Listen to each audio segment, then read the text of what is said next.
Nuestro tema de hoy tiene que ver con el carbono. Recordemos un poquito que el carbono pertenece al grupo de nuestra tabla periódica, específicamente hablando de aquellos elementos que aparecieron en el Big Bang y que se fueron formando poco a poco a través de la unión de protones, de neutrones y la separación o la aparición, como podríamos decir también, de electrones que van a configurar esa nube electrónica en su entorno. Entonces, recordemos que para nosotros la química del carbono se representa como química orgánica. Había dos grandes grupos de química: inorgánica, que tiene que ver con la unión entre metales y no metales, y la química orgánica, formada básicamente de carbono, hidrógeno, oxígeno, nitrógeno, fósforo y algunos otros bioelementos como los que vimos en la clase anterior, que pueden llegar a ser sodio, magnesio, boro y algunos otros.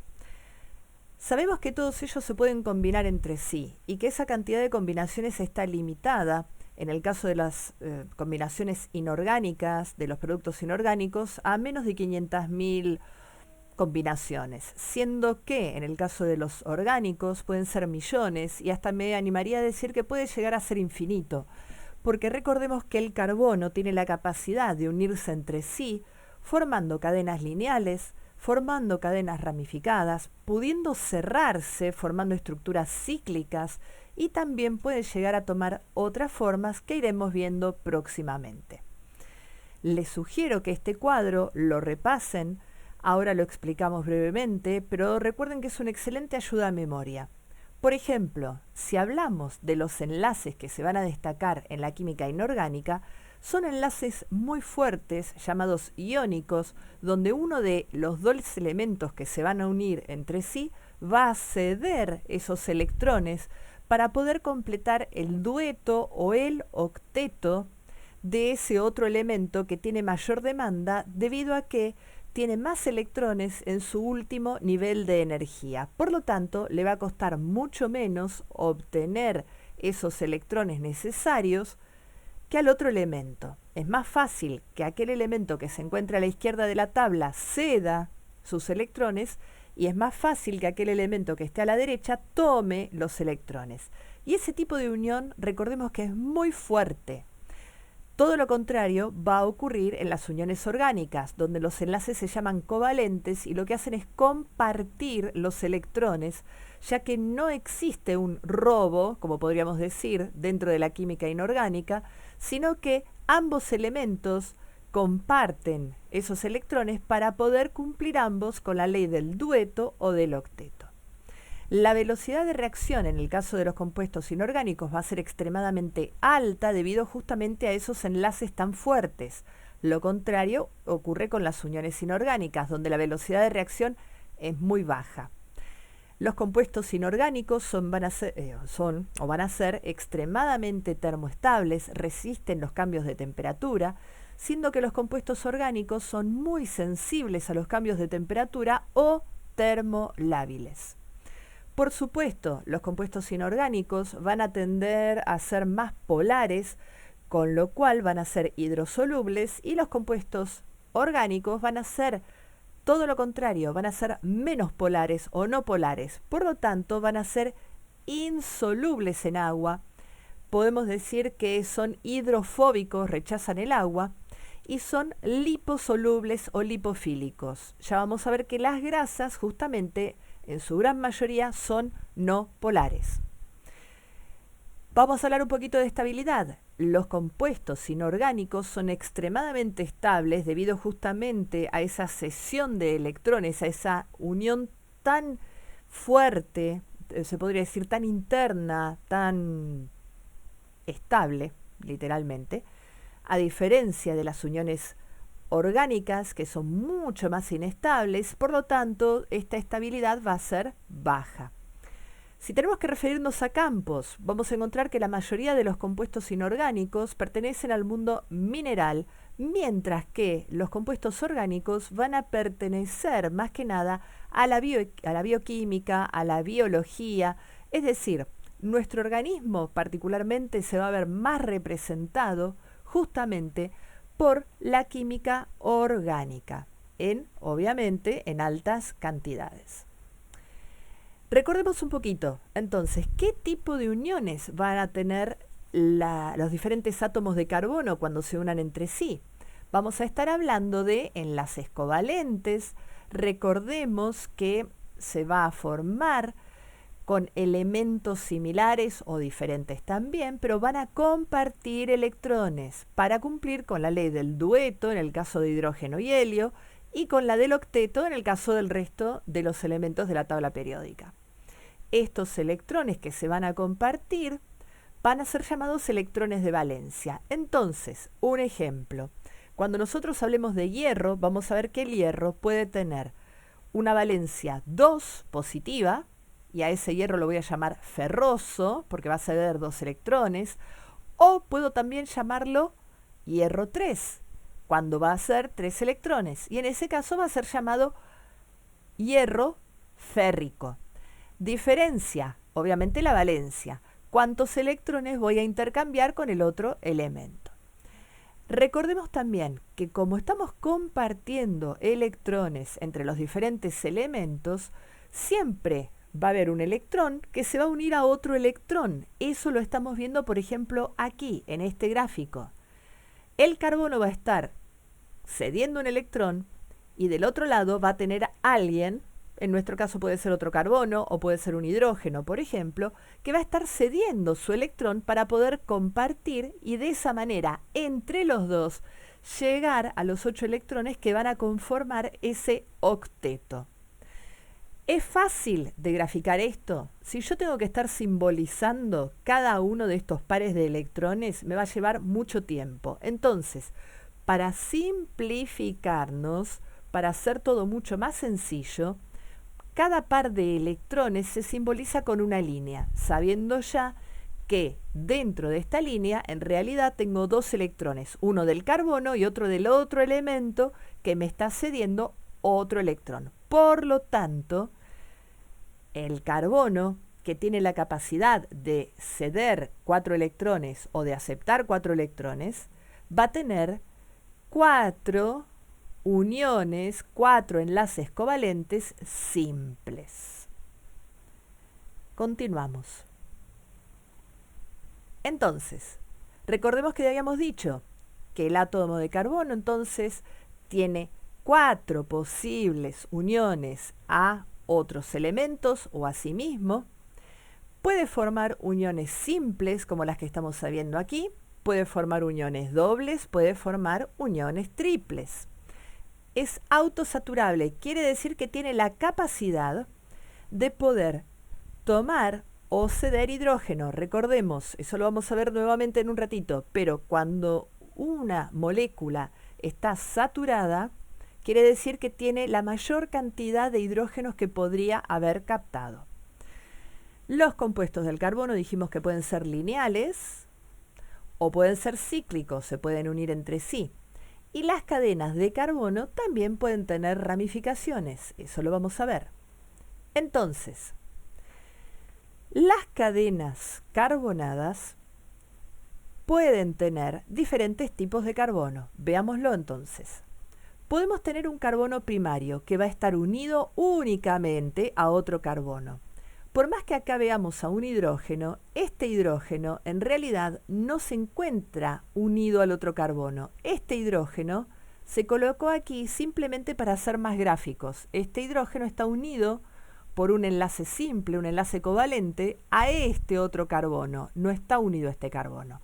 Por lo tanto, este carbono primario está unido a este otro carbono. Ahora fíjense, este carbono, o puede ser este otro carbono, están unidos, cada uno de ellos, a otro carbono.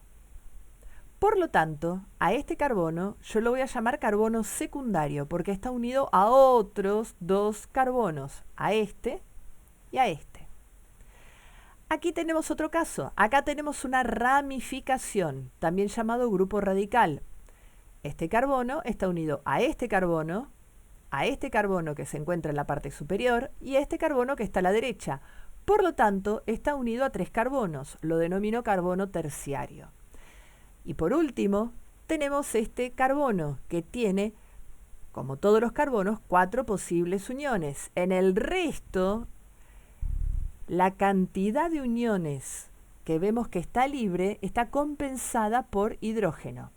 En este caso, vemos que el carbono tiene cada uno de sus electrones libres disponible para compartir con otro carbono. Por lo tanto, aquí este carbono cuaternario tiene completo el octeto porque cada uno de sus electrones se unió a un electrón de cada uno de estos otros 4 carbonos. Por lo tanto, está unido a 4 carbonos. En consecuencia, lo vamos a llamar carbono cuaternario.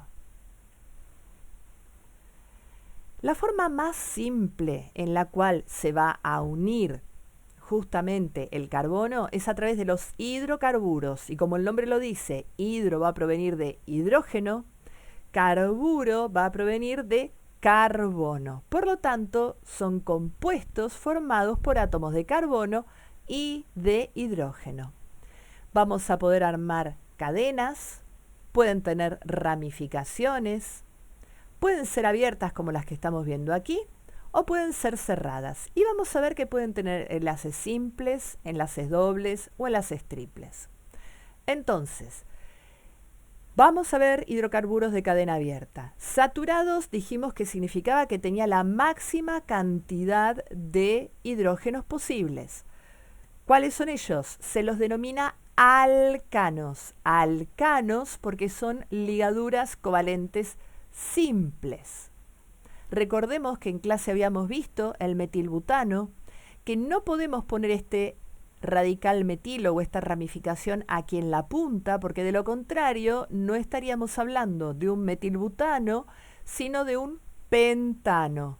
Y que por más que estuviera doblando esta secuencia lineal o se podría decir, esta cadena, en realidad es el mismo compuesto. Por lo tanto, tengo que desplazarlo al segundo carbono y vamos a decir que es el metilbutano. ¿Por qué? Porque tengo un radical metilo y tengo 4 carbonos en cadena. Recordemos, un solo carbono, vamos a llamarlo metano.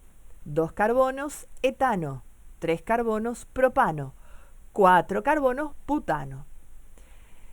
Si vamos a ver los insaturados, vamos a estar hablando entonces de cadenas carbonadas o hidrocarbonadas que no van a tener la posibilidad de tener todos sus hidrógenos. Eso significa que en algún momento, en algún lugar, dentro de esta cadena, en lugar de tener un enlace covalente simple, voy a tener un enlace covalente doble. Es decir, 2 electrones de cada carbono se van a unir con 2 electrones de otro carbono. Y a ellos los vamos a denominar alquenos.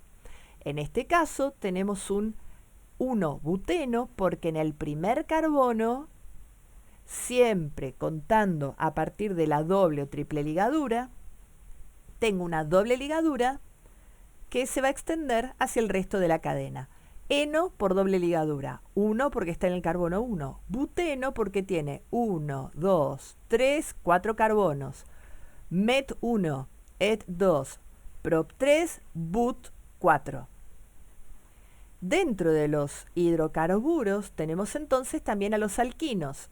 Si los alcanos tenían una ligadura simple, los alquenos tenían ligadura doble, los alquinos van a tener una ligadura triple o varias ligaduras triples. Veamos este caso. Tenemos un compuesto con 4 carbonos, por lo tanto es but, y vamos a ver que tiene una triple ligadura. Obviamente, a medida que nosotros aumentamos las ligaduras entre carbonos, van a ir perdiendo hidrógenos, es decir, van a ser más insaturados. Entonces, empecemos a contar. En este caso es una estructura simétrica, porque si empiezo a contar desde la izquierda, cuento carbono 1, carbono 2, triple ligadura. Si cuento desde la derecha, carbono 1, carbono 2, triple ligadura. Por lo tanto, si cuento de la izquierda o de la derecha, es lo mismo. Y en definitiva, está en el carbono 2, esta triple ligadura. Será entonces el 2-butino. ¿Por qué tenemos este dibujo? Porque este dibujo simboliza que muchos hidrocarburos justamente son sustancias que son altamente inflamables y que pueden actuar como combustible. Entonces, vamos al alcano más simple. Recordemos que el alcano, en este caso, teniendo un solo carbono, no va a tener la posibilidad de formar dobles ligaduras ni triples ligaduras porque no tiene con quién. Entonces, este carbono, que va a tener 4 puntos de unión, 4 posibles enlaces simples, como dijimos que el hidrocarburo es una combinación de hidrógeno y de carbono, se va a unir con el hidrógeno. Recordemos que el hidrógeno, dentro de la tabla periódica, lo ponemos en un grupo 1, por lo tanto tiene una carga 1 positiva, va a aportarnos un electrón y ese electrón que aporta cada uno de estos hidrógenos va a ser el que se va a unir con el carbono. Por lo tanto, tendremos el metano conformado por un carbono y 4 hidrógenos. Si yo miro la fórmula desarrollada, vemos la unión por ligadura covalente simple del carbono con cada uno de los hidrógenos. Y por otro lado, si vemos la fórmula molecular, vemos el carbono, el hidrógeno, con el número 4 que está indicándome entonces que son 4 hidrógenos. Si yo quiero ver el modelo tridimensional, es decir, este metano ubicado en el espacio en 3D, vemos el carbono y cada uno de ellos formando un ángulo obtuso con la máxima estabilidad de la molécula. Entonces, vamos con la nomenclatura. Dijimos que todos los hidrocarburos van a tener en común que van a tener un prefijo. Prefijo significa que se escribe adelante. Acá vemos el resumen. Met para un carbono, et para 2, prop 3, but 4, pent 5. En el caso del grupo funcional alcano, la ligadura es simple.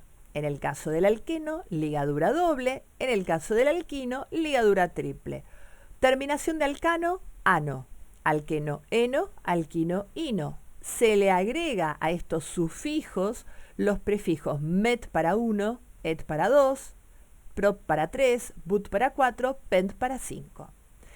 Puedo tener estructuras lineales o puedo tener también estructuras cíclicas. Esta imagen está tomada del libro para que tengan como referencia. Después lo pueden buscar para más información.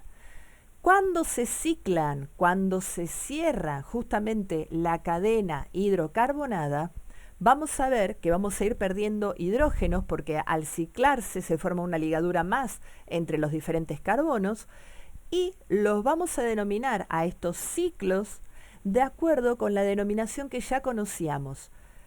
Vamos a colocar el prefijo y vamos a colocar el sufijo que corresponda. Puede haber ciclos alquenos, cicloalquinos. Y en este caso estamos viendo todos cicloalcanos. Fíjense, ciclopropano, ciclobutano, ciclopentano, ciclohexano. Veamos entonces. Las fórmulas moleculares de los alcanos nos van a estar indicando que en el caso del primero, que es el metano, voy a tener 4 hidrógenos porque va a representar los 4 electrones que va a necesitar intercambiar con el hidrógeno el carbono para lograr el octeto.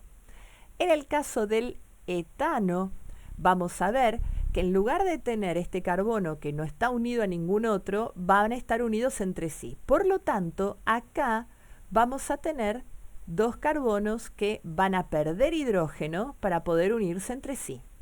En el caso del propano, vamos a encontrar no solo estos carbonos anteriores, sino que vamos a encontrar que tenemos un carbono secundario unido a cada uno de estos otros carbonos. Y si seguimos viendo en la cadena, vamos a ver que justamente aparece cada vez más carbonos secundarios y siempre en las puntas vamos a tener los carbonos primarios. Podemos establecer relaciones con la cantidad de hidrógenos. Por ejemplo, Si yo multiplico la cantidad de carbonos por 2 y le sumo un 2, me da la cantidad de hidrógenos. Fíjense, 2 por 2, 4, más 2, 6. 3 por 2, 6, más 2, 8. 4 por 2, 8, más 2, 10. Vamos al último.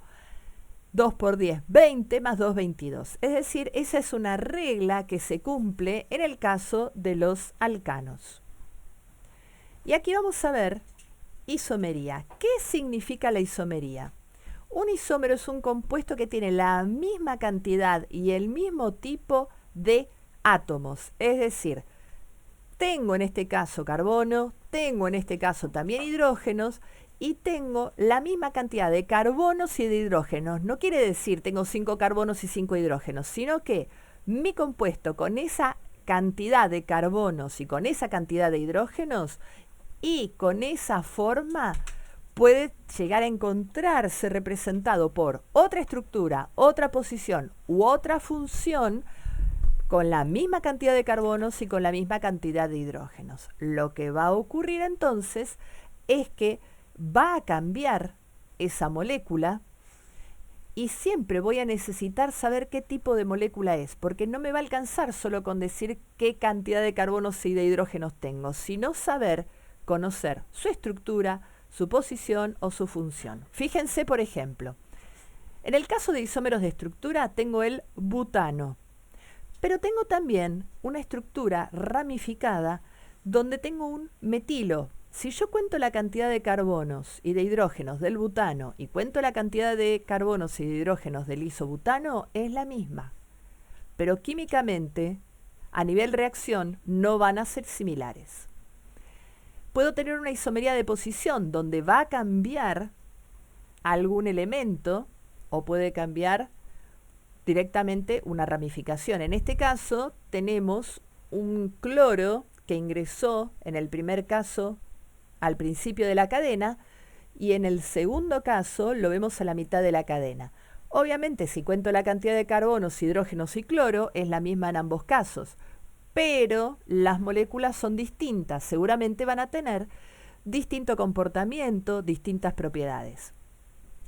Y en el caso de la función tengo una molécula que es un alcohol, pero que la misma cantidad y clase de átomos la puedo encontrar con otra función que es la función éter. Eso significa que con la misma cantidad de átomos y con la misma clase yo puedo tener diferentes compuestos.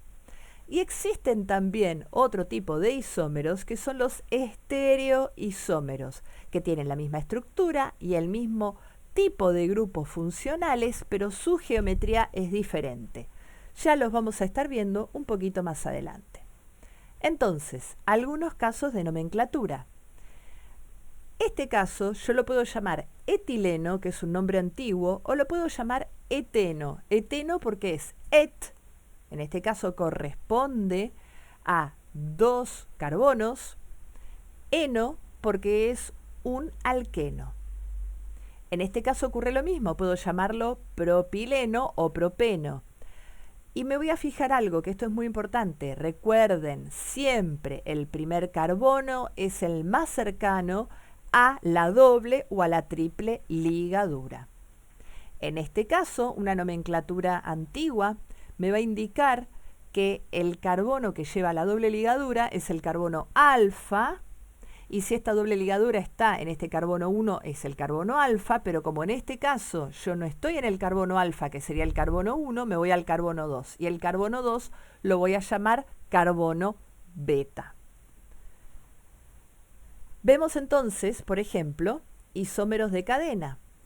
En este caso vamos a ver que aquí no podemos llamar a esto 2-etilbutano porque recordemos lo que habíamos visto, siempre tenemos que mirar la cadena más larga. La cadena más larga no va a ser esta cadena vertical, sino esta cadena que es vertical que dobla a su vez para horizontal. Por lo tanto, hay que tener mucho cuidado con la nomenclatura. Otro caso, el hexano cuando se cicla va a formar el ciclo hexano, pero recordemos que al ciclarse el hexano va a estar perdiendo hidrógenos, a consecuencia no van a ser isómeros el hexano y el ciclohexano, porque no tienen la misma cantidad de hidrógenos. Entonces, tenemos que tener cuidado siempre de contar qué cantidad de electrones, en definitiva, carbono, hidrógeno, van a estar intercambiando, y chequear bien qué tipo de cadena estamos viendo. En este caso, por ejemplo, parecería una ramificación, pero en realidad no es una ramificación, es simplemente la misma cadena que cambió de posición. Por lo tanto, no va a ser un isómero, ¿sí? Fijémonos acá, chequeen ustedes si el hexano tiene como isómero el 2-metilpentano o el 3-metilpentano. Contemos, por ejemplo, la cantidad de carbonos. 1, 2, 3, 4, 5, 6. 1, 2, 3, 4, 5, 6. Contemos hidrógenos. 3 más 2, 5, más 2, 7, más 2, 9, más 2, 11, más 3, 14. 3 más 1, 4, más 3, 7, más 2, 9, más 2, 11, más 3, 14. Es decir, el hexano y el 2-metilpentano son isómeros entre sí.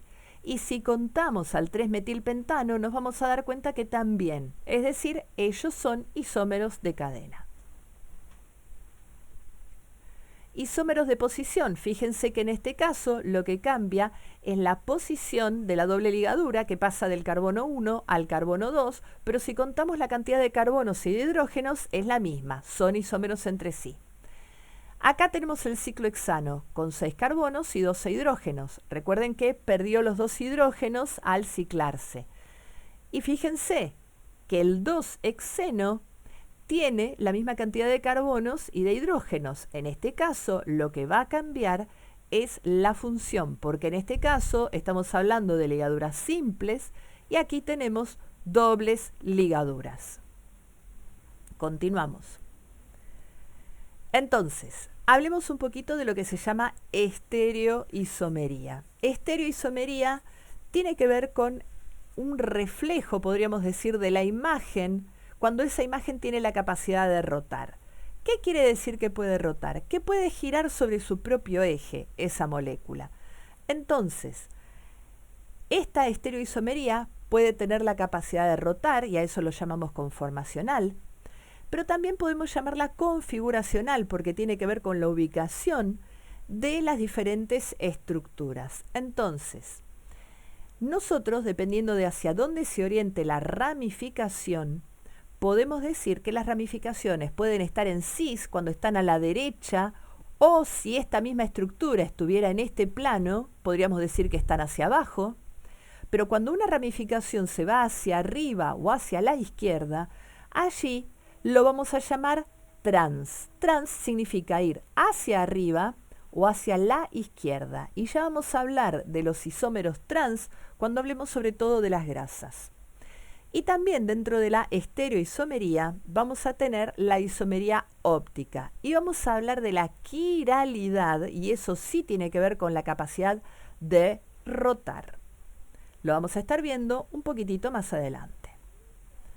Entonces, como les mencionaba, la isomería cis o trans la vamos a ver mucho en los ácidos grasos, que los ácidos grasos son una de las fracciones componentes de los lípidos. ¿Existen los isómeros cis? Sí, y son muy abundantes en la naturaleza. Ahora, la pregunta es, ¿existen los isómeros trans? Sí, hay ciertos ácidos grasos trans, sobre todo provenientes de la leche, que tienen la capacidad de formar naturalmente justamente isomería trans. ¿Nos afecta a nosotros, así como los isómeros trans de síntesis? No, al contrario, pueden tener un efecto biológico benéfico. Pero lo que sí nos preocupa a nosotros es el exceso de consumo de los isómeros trans a través de productos de origen industrial. Por ejemplo, ustedes saben que la margarina se elabora a partir de la esterificación o transesterificación o antiguamente de la hidrogenación, es decir, del agregado de hidrógeno a los ácidos grasos provenientes de los aceites. Es decir, a un aceite en estado líquido a temperatura ambiente lo podíamos transformar en una grasa, en un producto sólido con una estructura cristalina diferente a través de un proceso químico.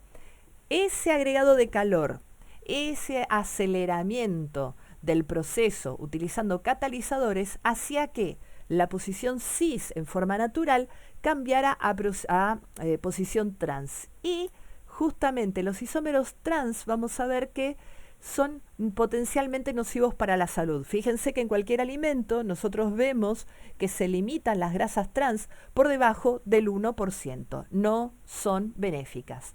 ¿Y por qué cambia esto? Porque nosotros en forma natural, en una molécula de un ácido graso, nosotros tenemos una cadena que tiene una forma específica, curva, configurada debido a esa doble ligadura, pero que cuando esa doble ligadura es transformada, es alterada y cambiamos de la posición cis a la posición trans, toma una estructura lineal con un comportamiento diferente. Y eso hace que cambien las propiedades del producto y hace que cambie la constitución del producto también. Entonces, cuando nosotros hablamos de una isomería óptica, estereoisomería óptica, tiene que ver con la existencia de lo que llamamos carbonos asimétricos. ¿Qué significa que yo tenga un carbono asimétrico? Así como vimos que los carbonos se pueden unir a otros carbonos, esos mismos carbonos pueden tener no solo carbonos, sino que pueden tener uniones a hidrógenos o pueden estar unidos a grupos funcionales o estructuras diferentes. Para que ocurra la existencia de un carbono asimétrico, yo necesito que cada una de esas uniones sea diferente entre sí con respecto a la otra. Ya vamos a ver más ejemplos de esto. Esto significa que como no es estable, como está desestabilizada esa molécula en el espacio va a tender a rotar. Y al tender a rotar, se va a comportar de cierta manera y va a rotar ya sea hacia la izquierda o va a rotar hacia la derecha, va a girar sobre su propio eje. Por eso se dice que el carbono asimétrico, el carbono quiral, tiene y le da ciertas propiedades ópticas a las moléculas y que si esa molécula yo la coloco dentro de un aparato llamado polarímetro, voy a tener la capacidad de ver cómo esa molécula desvía a la luz polarizada. Es decir, voy a ver que cuando paso la luz a través de ese producto, de esa cadena carbonada que va a tener por lo menos un carbono quiral, va a desviar la luz que pasa, ya sea hacia la izquierda o ya sea hacia la derecha. Y eso le va a dar ciertas propiedades muy, muy especiales. Fíjense entonces, por ejemplo, yo aquí tengo un ejemplo de un isómero óptico. Tengo el 3-metilpenteno, 3-metil-1-penteno. ¿Por qué 3-metil-1-penteno? Porque en el carbono 3 tengo un radical metilo y en el carbono 1 tengo una doble ligadura en una cadena de 5 carbonos. Yo también a esto lo puedo escribir de otra manera. Este hidrógeno en realidad no está unido al metilo, sino que está hacia la izquierda, tal como lo vemos acá. Es decir, este es el dibujo real. Fíjense hacia arriba. Hacia arriba de este carbono yo tengo una cadena de 2 carbonos con una doble ligadura. Hacia mi izquierda tengo un hidrógeno.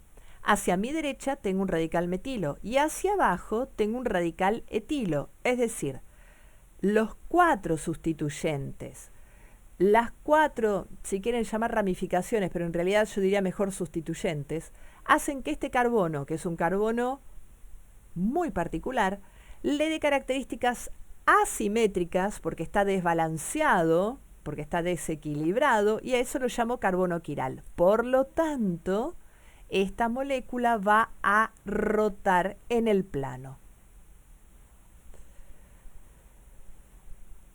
Esta imagen la van a encontrar también en el libro. Recordemos que los hidrocarburos están formados a partir de carbono e hidrógeno. Nosotros vamos a ciclar a esos hidrocarburos y vamos a ver que van a tener algunos de ellos una característica muy especial. Cuando se presentan dobles ligaduras, estas dobles ligaduras en general dentro de estos compuestos van a encontrarse en forma de 3 unidades, es decir, 3 dobles ligaduras dentro de una estructura de 6 carbonos que no se van a tocar entre sí estas dobles ligaduras. Pero como justamente están compartiendo electrones, lo que van a hacer es rotar. Y van a rotar dentro de esta molécula. Y al rotar me va a dar la impresión de que van a ir cambiando de lugar de forma tan rápida que no voy a poder distinguir en qué lugar iba a estar cada una de estas dobles ligaduras y me van a dar el aspecto de un anillo. Y ese anillo que vamos a ver o que se va a formar a partir de la rotación de estas dobles ligaduras, lo vamos a llamar anillo aromático. Y en general, estos compuestos cíclicos con dobles ligaduras tienen aroma, por eso se les dice aromáticos. Y además tienen la capacidad de unirse entre sí, por eso los llamamos policíclicos. Poli, muchos ciclos de cada uno de estos compuestos cíclicos. Y el más importante de todos ellos se llama benceno. Y acá lo estamos viendo. El benceno es un ciclo hexeno con 3 dobles ligaduras resonantes porque van a estar cambiando de lugar. Todo el tiempo se van a estar desplazando. ¿De acuerdo? Entonces, se unen entre sí y van a ir formando justamente hidrocarburos aromáticos policíclicos, como el naftaleno, que seguramente muchos de ustedes lo conocen porque es la naftalina, que tiene ese olor tan intenso. Vamos a ver al fenantreno, que es un precursor del colesterol, por ejemplo, y otros. ¿Por qué me interesa mucho? Porque muchas veces cuando se combustionan ciertas estructuras, la combustión incompleta, ya sea de carbón, del carbón que usamos de leña para hacer el asado, por ejemplo, de petróleo, cuando en el sur ustedes ven las cigüeñas que están extrayendo petróleo y que se puede llegar a prender, lo mismo que el gas. Si yo quemo plásticos, ¿sí? Todo ello puede hacer que se generen hidrocarburos aromáticos policíclicos. Estos hidrocarburos, los de 4, 5, 6 ciclos, como por ejemplo acá tengo de 4, acá tengo de 4, acá tengo otros, pero pueden ser más todavía, tienen un inconveniente muy grande para nosotros, seres biológicos, es que tienen potencial actividad carcinogénica, es decir, pueden hacer mutar el ADN de las células y nos pueden provocar cáncer. Por eso son mutagénicos, es decir, que van a cambiar el genoma humano.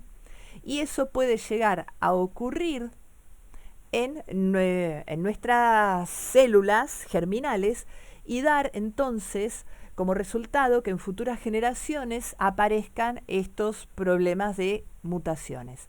Y también el problema puede ocurrir en una mujer que esté pasando por el embarazo y que se vea expuesta a este tipo de compuestos y que se genere justamente actividad teratogénica, en la cual puede llegar a afectar al feto y ese feto puede nacer con malformaciones o inclusive puede llegar a sufrir la muerte.